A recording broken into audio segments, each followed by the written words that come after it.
This is Professor Michael Chapman. I'm one of the most experienced IVF doctors in Australia. I believe that an important part that I can contribute is to educate patients in relation to fertility, infertility, and all that involves. These series of podcasts help to educate you. I hope they are helpful to you. If you wish to know more, however, I'm more than happy to have you contact me via email, which is profmchapman@gmail.com, or make an appointment to see me on 9138 4222. And the more common reason for no sperm is, in fact, that the production line has failed.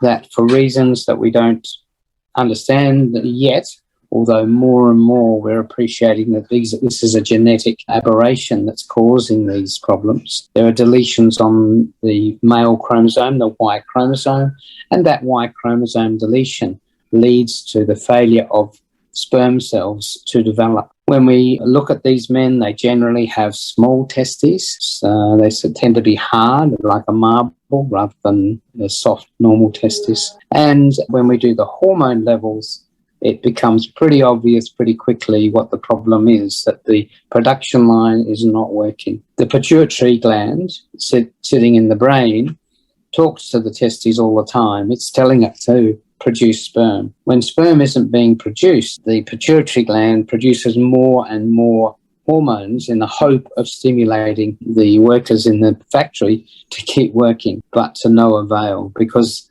bits of the production line are not there. So for those men, really, it's nothing we can do can improve the situation. They will end up with donor sperm. There are men who have apparently abnormal sperm production, where when we do a testicular biopsy, we actually find occasional sperm. One example of this is the XXY male. So this is what's called Klinefelter syndrome. And that male, although he has low testosterone levels and his pituitary hormones tend to be elevated, if we do the microdissection I was describing before, in about 50% we can find sperm. So there is still hope in that group. The important thing, if you have azoospermia, is to be properly investigated. Don't just assume it's incurable. The specialists who understand this, the CREIs that I've talked about before, and urologists, male doctors who have a special interest in fertility, understand this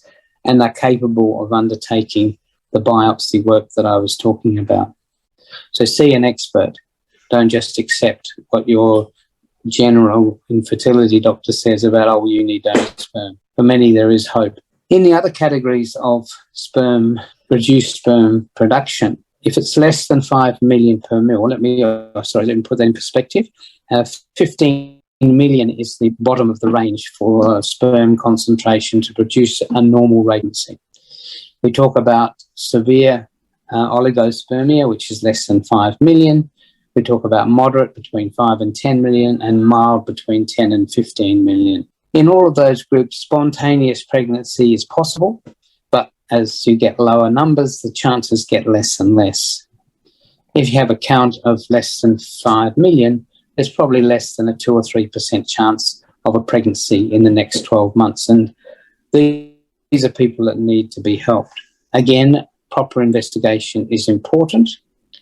We need to exclude things that might be impairing sperm production. Varicose veins can cause this, varicosities around the testicle. An ultrasound will show us that. Ultrasound is also important in investigating all these cases, because as soon as you get mild or moderate or severe or azoospermia, there is an increased incidence of tumours of the testicle. So we need to exclude that. But in most cases, apart from the Y deletions I was talking about earlier, in a very small percentage of patients, we really do not find a cause in the vast majority.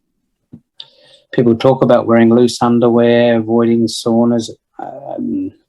The scientific evidence is not supportive of any of that. So once we've investigated, and as long as there's sperm there, with the technique of intracytoplasmic sperm injection, ICSI, we can produce the same rate of pregnancy as long as we've got one good sperm per egg.